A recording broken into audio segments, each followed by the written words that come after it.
One woman turns her personal tragedy into a thriving nonprofit bringing happiness to children and families. Reporter Julie Chan has that story. My heart is really full right now. Sherry Schreier has a unique gift, and that's bringing smiles to terminally ill children. God put me on this earth to serve children. Schreier lost not only her son, but her younger brother, mother, and father to cancer. And most recently, she lost her husband.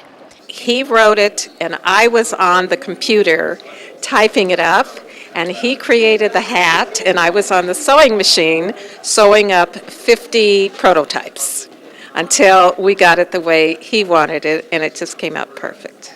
Schreier is referring to Happy Hats, the nonprofit organization she and her husband started in 1991. They began by making hats for kids who had lost their hair and wanted to bring a smile to the child and family. Then, in 2003, they started the Hero Club with the goal of giving every hospitalized child a felt hero hat and a Hero Club storybook handmade by the Schreiers to help kids understand what would happen during their hospital stay.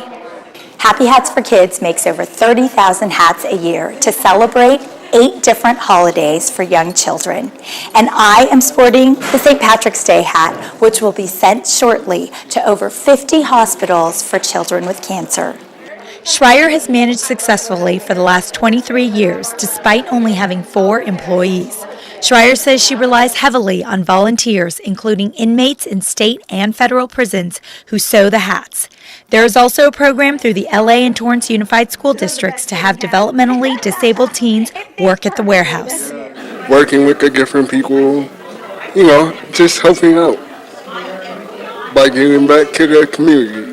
Louis Contreras has been a volunteer at Happy Hats for 2 years. Contreras is one of about 40 teens who works on an assembly line to package and ship out Happy Hats and books to the hospitals. My whole joy is to bring smiles and happiness to these precious children. Tonight's fundraiser included live entertainment as well as an international food buffet from 12 restaurants in and around Torrance who provided food and servers free of charge in support of Happy Hats for Kids. Samplings included Gompachi Japanese sushi, Gaetano's Italian specialties, and Tony Roma's ribs, just to name a few. She could take a tragedy and turn it around into something so wonderful, like Happy Hats for Kids, and anyone that meets Sherry would be touched by her life and what she does. Schreier and her staff made over $27,000 for Happy Hats for Kids this evening. They look forward to all the hats and smiles they will bring to children and families throughout the year. For This Week in Torrance, I'm Julie Chan. Thanks, Julie. The hats, including the seasonal and sports hats in support of USC, UCLA, and the Dodgers, to name a few, can be purchased at happyhatsforkids.org.